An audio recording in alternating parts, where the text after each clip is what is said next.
Bueno, entonces arrancamos ahora con la segunda parte de este mini curso sobre el grupo de Weil y funtores de reflexión.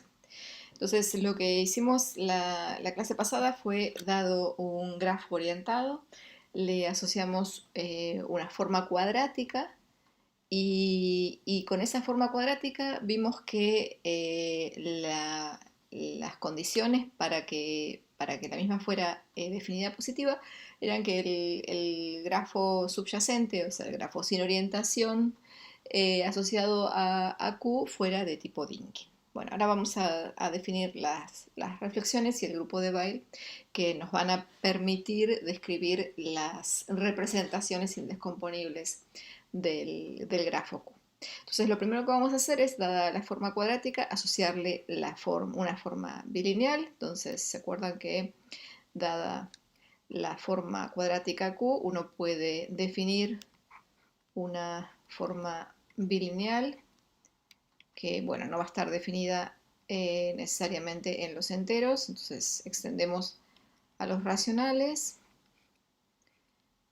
Entonces, para todo par de n-uplas de números racionales, le va a asignar un número racional y la misma está definida por, bueno, calcularlo en xy es lo mismo que hacer un cuarto de la forma cuadrática calculada en x más y menos la forma cuadrática calculada en x menos y,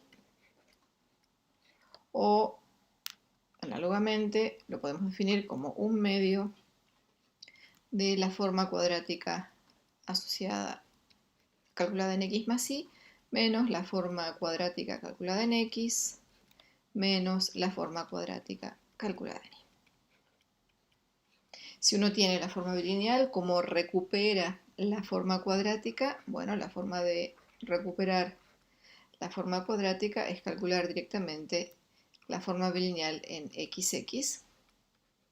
Y de esta cuenta es fácil ver que si uno calcula la forma cuadrática en cualquier elemento de la base canónica, el que tiene un 1 en el lugar y ceros en el resto, la cuenta nos dice que esto es 1, o sea, esta es una raíz positiva de la forma cuadrática, y esto es exactamente lo mismo que la forma bilineal de e sub i en e sub i. Bueno, también haciendo cuentas, o sea, si uno desarrolla esto con la forma que tenemos de nuestra forma cuadrática, es fácil ver que este producto bilineal, la fórmula está dada por, primero que nada, uno suma sobre todos los vértices del grafo y lo que hacemos es el elemento xy por el elemento y sub i, o sea, los elementos correspondientes a x e y que están ubicados sobre el mismo vértice, y después restamos para toda flecha de i a j en el conjunto de flechas. Lo que hacemos es considerar xy por i sub j más xj por i sub i. De nuevo vemos que realmente la orientación no aparece en esta cuenta, o sea, lo único que necesitamos es saber que hay una flecha que une a i y a j, ¿sí? Porque esto es simétrico, da lo mismo si la flecha va de i a j o si la flecha va de j a i. O sea que también la forma bilineal está definida con respecto al grafo sin orientación, al grafo subyacente. Bueno, entonces ahora, dada esta forma bilineal, podemos definir las reflexiones. Las reflexiones son transformaciones lineales de q a la n en q a la n, que están definidas de la siguiente manera.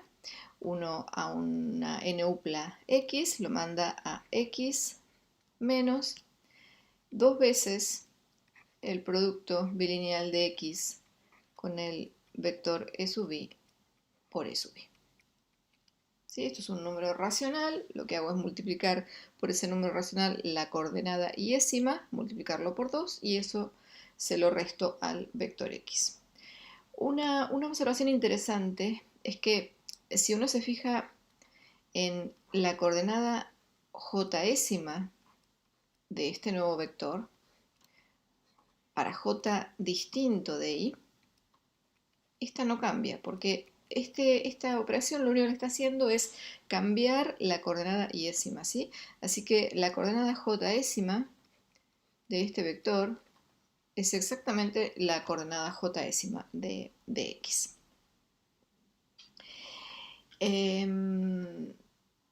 Bien.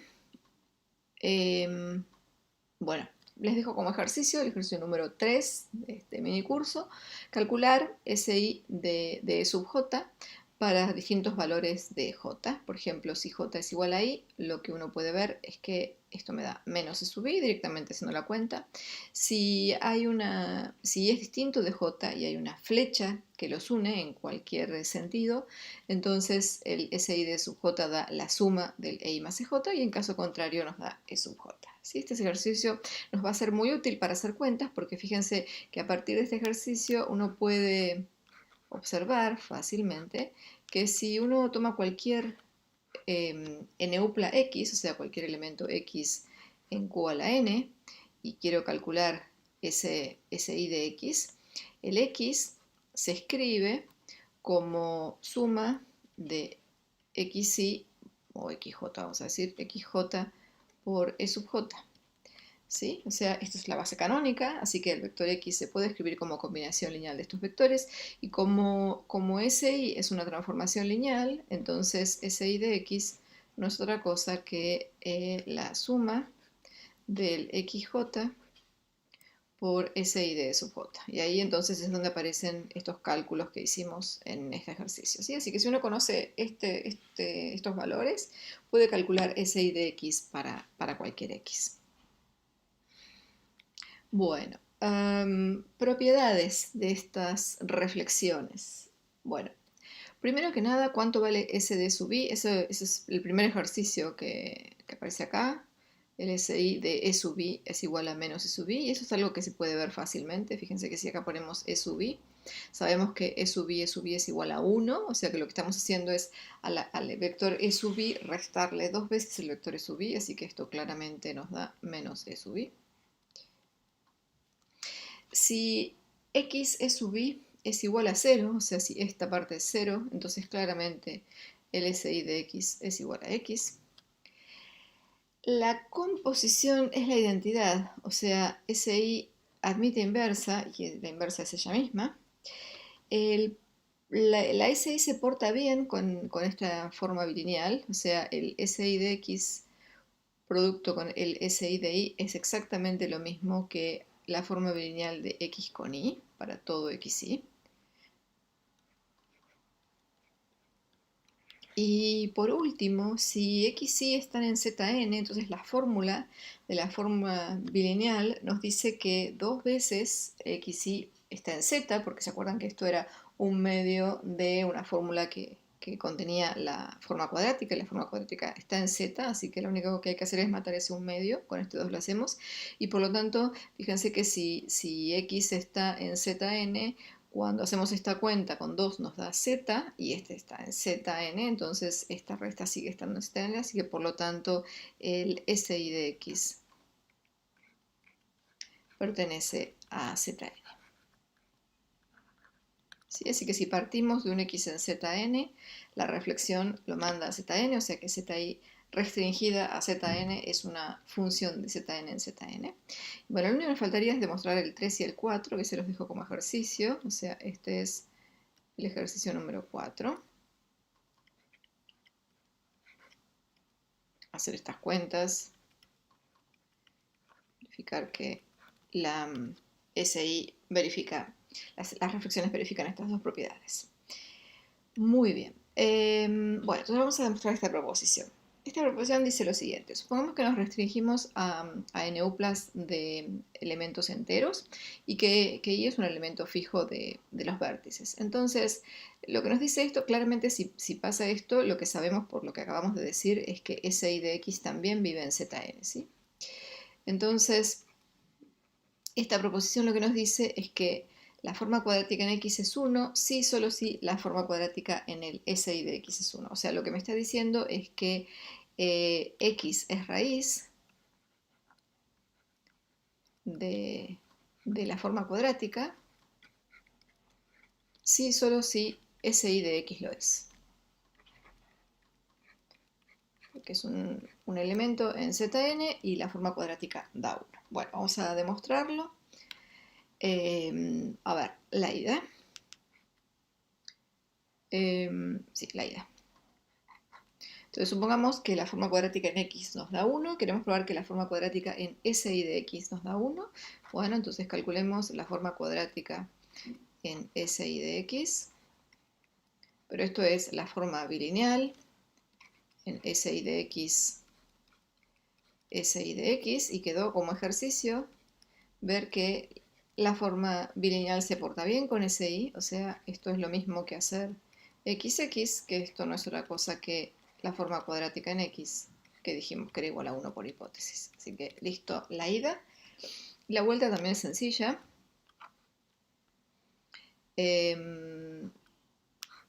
Supongamos que SI de X es raíz, queremos probar que X es raíz. Entonces, si SI de X es raíz, lo que acabamos de demostrar en la parte anterior, vimos que... ¿Qué fue lo que vimos en la parte anterior? Lo que vimos en la parte anterior era que si X era raíz, entonces SI de X era raíz. O sea que si SI de X es raíz, vimos que SI de X es raíz.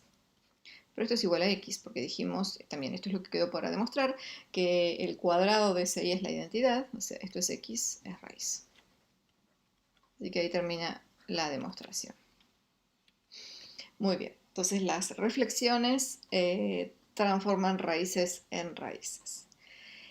Bien, este lema, a ver, ¿qué es lo que dice este lema? Si tenemos una raíz de la forma cuadrática y la forma cuadrática es definida positiva, que son las que nos interesan para los diagramas de tipo Dynkin, entonces el vector X es positivo o negativo. O sea, las coordenadas del vector X son o todas mayores o iguales que 0 o todas menores o iguales que 0. Y el X no es 0, ¿sí? Bueno, para demostrarlo lo que vamos a hacer es partir al X en su parte positiva y su parte negativa, ¿sí? O sea, la coordenada iésima de este vector va a tener la coordenada iésima de este si es positiva o la coordenada iésima de este es negativa. O sea, lo que estamos diciendo acá es que, a ver, ¿cómo es esto? El X más en el lugar iésimo va a ser XY si el XY es mayor o igual que 0 y 0 en caso contrario. Y el otro, el XY menos, el X menos en el lugar iésimo va a ser, bueno, le cambio el signo, por eso pongo el menos acá, o sea, va a ser menos XY si XY es negativo, o bueno, menor o igual que 0, y 0 en caso contrario. Bueno, entonces sabemos que la forma cuadrática en X nos da 1, ¿sí? Entonces calculemos la forma cuadrática en X, pero pensando que al X lo partimos en los positivos y los negativos, ¿sí? Esto, piensen que es, o sea, las coordenadas no nulas de este son exactamente las coordenadas nulas de este, ¿no? Y al revés, o sea, esto está bien partido, ¿sí? O es positivo o es negativo, entonces este tiene coordenadas ocupadas por cosas no nulas, donde este tiene 0 y este al revés. Entonces, cuando hacemos esta cuenta, bueno, ¿qué es lo que tengo que hacer? Es los cuadrados de todos los elementos que aparecen en este vector, pero bueno, los elementos, como dijimos, aparecen o en el primero o en el segundo, así que eso claramente va a estar representado en Q de X más Q de X menos. Después van a aparecer con signo menos em, la multiplicación de elementos del X más que estén que sean extremos de una misma flecha, esos van a aparecer acá también. Lo mismo con los de X menos, van a aparecer productos de cosas que estén en X menos que pertenezcan a extremos de una misma flecha van a estar acá y los signos están bien. Ahora, lo que no está apareciendo acá es cuando se cruzan, cuando hay una flecha de I a J donde el I está en el X más y el J está en el X menos o al revés, así que los agrego. Entonces esto va a ser una suma sobre algunas flechas que van a ser flechas que unan vértices tales que el signo del XY y el XJ es distinto. ¿Sí? O sea, lo que estamos diciendo en definitiva es que este producto siempre va a ser negativo. ¿Sí? Porque uno es positivo y el otro es negativo. O sea, lo que estamos viendo en definitiva es que esto va a ser positivo, si le agrego el menos, pero además esto está en ZN, ¿no? O sea que esto es un número entero y mayor o igual que 0. Y este también. Esto es un número entero y es mayor o igual que 0 porque la forma es definida positiva. Y esta también. O sea que estamos diciendo que el 1 es suma de 3 números enteros mayores o iguales que 0. Bueno, entonces esto me dice que uno de estos 3 es 1 y los otros dos son 0. Entonces lo que podemos concluir de acá es que, mirando los dos primeros, que son los que nos interesan, es que el Q de X más es 0 o el Q de X menos es 0.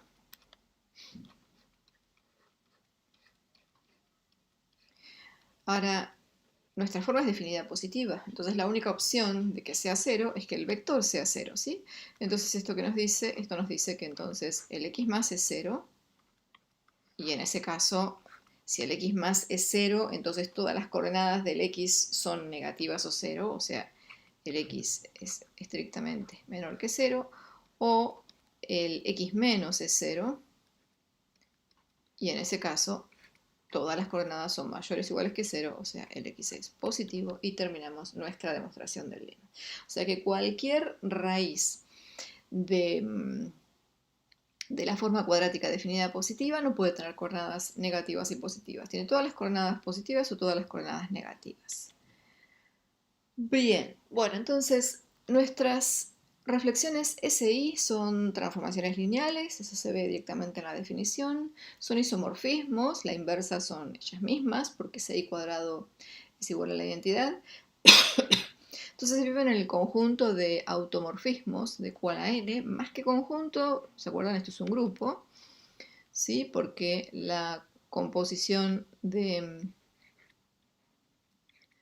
dos automorfismos vuelve a ser un automorfismo y cada automorfismo admite inverso y la identidad vive acá, así que esto tiene estructura de grupo. Entonces, ¿qué es el grupo de Weil?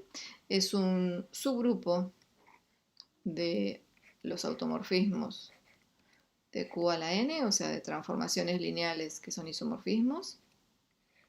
¿Y qué subgrupo es? El subgrupo generado por las reflexiones. Este es el grupo de Weil. Este grupo es el que nos va a ayudar a describir las raíces positivas, si quieren, porque son las que nos van a importar, de la forma cuadrática asociada a un grafo orientado. ¿Sí? Así que el grupo de Weil es el que nos va a permitir describir las raíces positivas, que van a ser las que nos van a decir cómo son las representaciones indescomponibles. Bueno, entonces ya acá vamos a ver que lo que acabamos de decir, vamos a demostrar que efectivamente con el grupo de Weil podemos construir todas las raíces, siempre y cuando nuestra forma cuadrática sea definida positiva. Entonces lo que nos está diciendo esto es que el conjunto de raíces de la forma cuadrática, que ya vimos que las raíces son o positivas o negativas, no mezclan signo, es exactamente lo mismo que tomar los vectores de la base canónica y aplicarles W para todo W en el grupo de Weil. Acuérdense que nuestro W nuestro grupo de Weyl es el grupo generado por las reflexiones, o sea que este W no es otra cosa que una composición de reflexiones o sus inversas, que son ellas mismas, o sea, esto directamente es una composición SIM compuesto con SI2 compuesto con S1, ¿sí? SI1. Estos son los W, porque es el grupo generado por las reflexiones, es su grupo de los automorfismos generado por las reflexiones. Bueno, quiero demostrar esta proposición.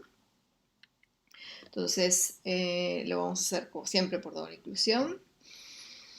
A ver, ¿cuál es más fácil? Arranquemos con la más fácil. Esta es la más fácil.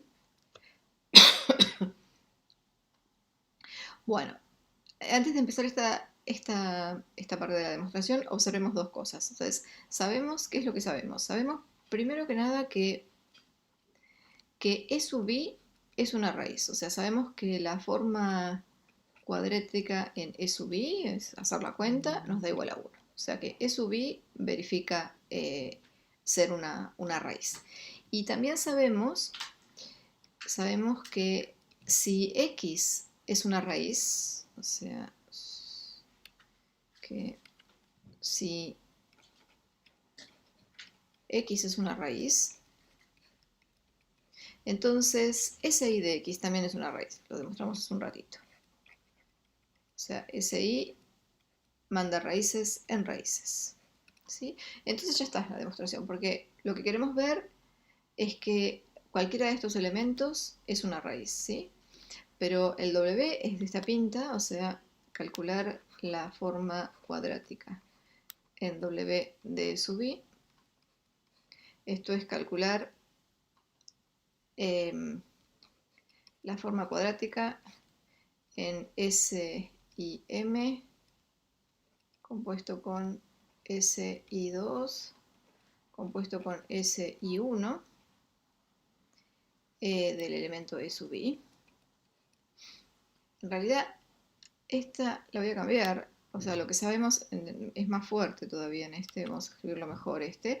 Lo que sabemos es que el Q de X, sabemos más todavía, sabemos que Q de X, es algo más fácil la demostración, es exactamente igual al Q del SI de X. Eso sabemos, ¿sí? Porque esto, ¿se acuerdan? Era la forma bilineal en... Esta es la forma bilineal en XX y esta es la forma bilineal en SI de X, SI de X, y dijimos que SI se portaba bien para todo X, ¿sí?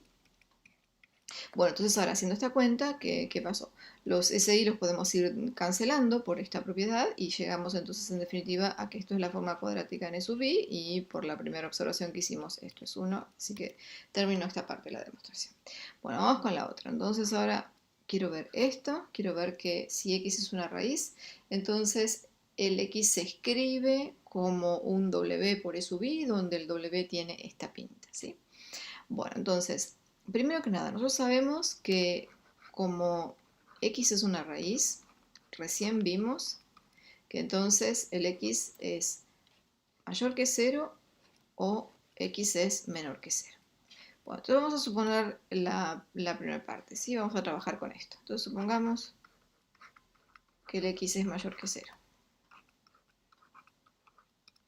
Bueno, entonces si X es sub i, ya está. No tengo nada que demostrar, ¿no? Porque el W igual a la identidad vive en el subgrupo W, así que ya estaría todo dicho. Entonces, si no, si X es distinto de E sub i, entonces el X menos E sub i es distinto de 0, así que si nosotros calculamos Q en X menos E sub i, esto no nos puede dar 0, porque este vector es no nulo y la forma es definida positiva, así que esto nos da estrictamente mayor que 0. ¿Y esto qué es? Esto es la forma bilineal X menos E sub i, X menos E sub i. Y esto, bueno, aplicando propiedades de la forma bilineal, es el XX, o sea, es el Q en X, más EI, que es el Q en E sub i, menos 2 veces el X en E sub i. Entonces, ¿esto qué es? Bueno, X es raíz, así que esto es 1.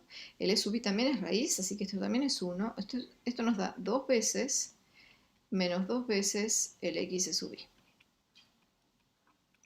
Acuérdense que esto es un número entero, el 2 veces x menos e sub i es un número entero, y resulta que cuando hago 2 menos este número entero me da positivo. Entonces esto, vamos a escribirlo en otro color para no hacer lío acá, esta cuenta con el estrictamente mayor que 0, lo que me está diciendo es que 2 veces x por e sub i es un número entero que tiene que ser menor o igual que 1, para que cuando se lo resto al 2 me dé un número positivo, ¿sí? Entonces sigo en la próxima hoja. Entonces tenemos que el x no es e sub i, y acabamos de demostrar que 2x e sub i es, o sea, lo que acabamos de demostrar es que 2x e sub i es menor o igual que 1. Y acuérdense que al x lo puedo escribir en la base canónica como la suma de x y e sub i. Y sabemos que x es una raíz. Entonces, sí, lo que tengo que calcular ahora es esto. Hagamos 2 por la forma cuadrática en x. O sea, la forma cuadrática en x es 1, así que si lo multiplico por 2, esto me da la 2. ¿Y esto qué es? Bueno, ahora desarrollo esta cuenta. Entonces esto es 2 por el producto interno, el producto bilineal de x consigo mismo. Y esto es, si este x lo reemplazo por esta cuenta, bueno, me va a salir la suma afuera, me va a salir el xy afuera, así que me va a quedar 2xy, o vamos a ponerlo al revés, vamos a poner xy por 2, la suma de xy por 2x e sub i. ¿Sí? O sea, lo que hicimos fue reemplazar este x por esta cuenta y aplicar propiedades de la forma bilineal, así que la suma sale afuera, el xy sale afuera y nos queda esta cuenta. Ahora, ¿qué dijimos? Dijimos que estos números son números enteros menores o iguales que 1. Todos acá son números enteros, los xy son enteros y estas cuentas son enteros. Y esta suma me da 2, o sea que no puede pasar que todos estos números sean 0 o negativos. Entonces, por lo menos existe un índice i. Entonces existe, llamémoslo un j1, tal que 2 veces x ej1 es exactamente igual a 1. ¿Sí? Porque no pueden ser todos ceros o negativos. Entonces pasa esto. Bueno, entonces ahora calculemos el SJ1. Sí, el SJ1 de X. Lo que podemos sacar de acá, de esta cuenta, si esto es 1, eso me está diciendo que el coeficiente, por la cuenta que tiene este producto, esta forma lineal, el coeficiente J1 de X no puede ser 0. Como esto era mayor o igual que 0, entonces este es estrictamente mayor que 0. Ahora lo voy a usar eso. Entonces, ¿esto qué es? Esto es X menos 2 veces X el EJ1 por EJ1. Pero esto dijimos que es 1, o sea que esto es X menos EJ1.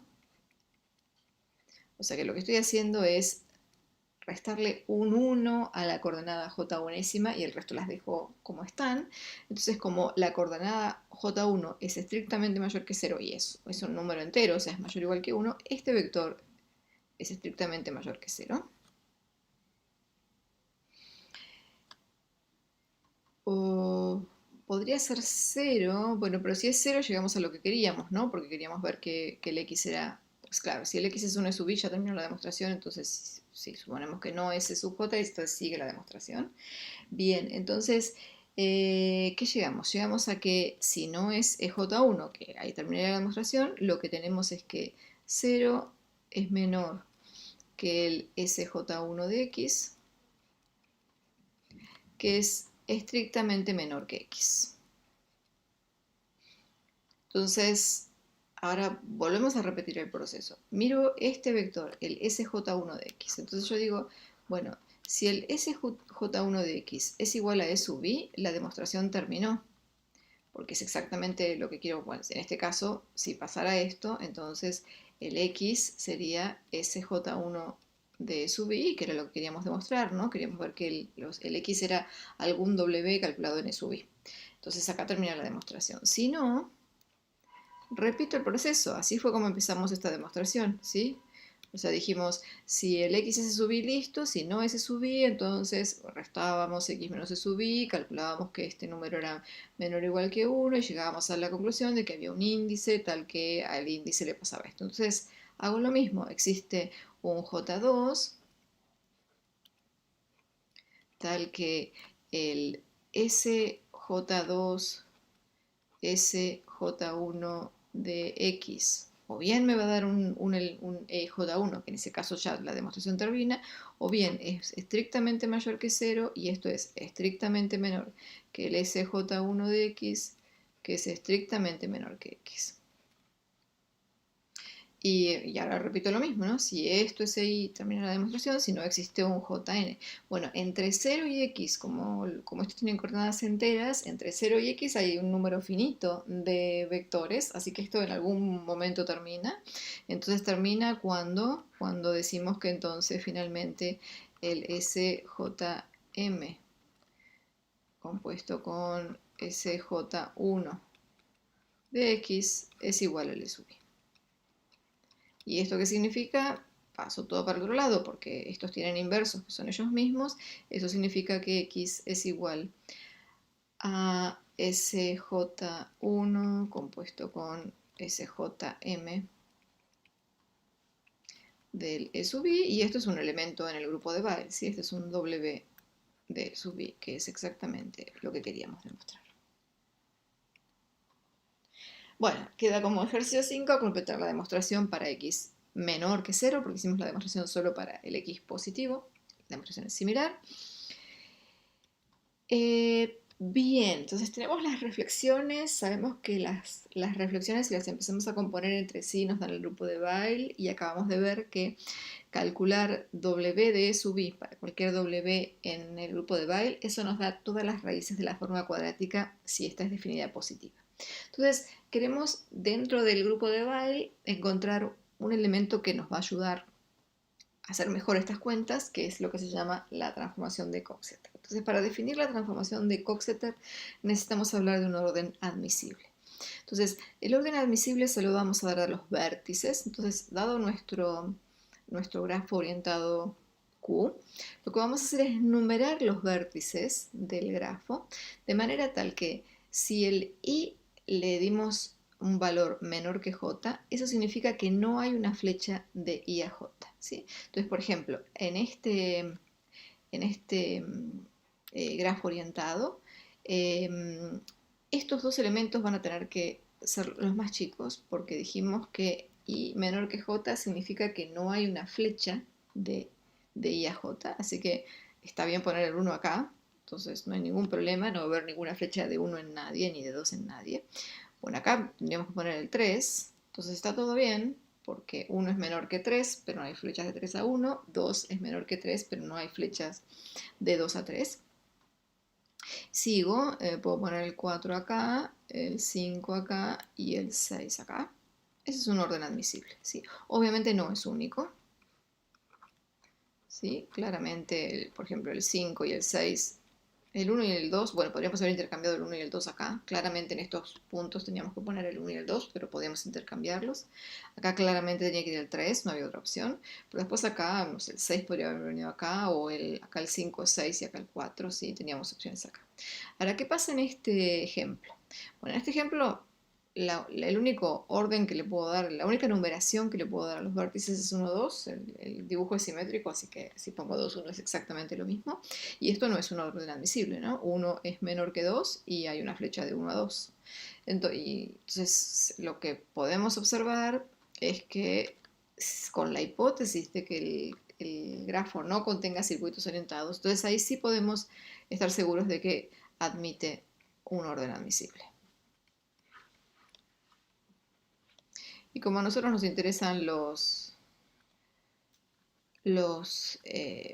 grafos orientados que son de tipo Dynkin y esos no tienen circuitos orientados, entonces podemos seguir trabajando con con grafos orientados que admiten órdenes admisibles, porque sabemos que no tienen circuitos orientados. Entonces, de ahora en más, todos nuestros grafos no tienen circuitos orientados, entonces le podemos asignar un orden admisible.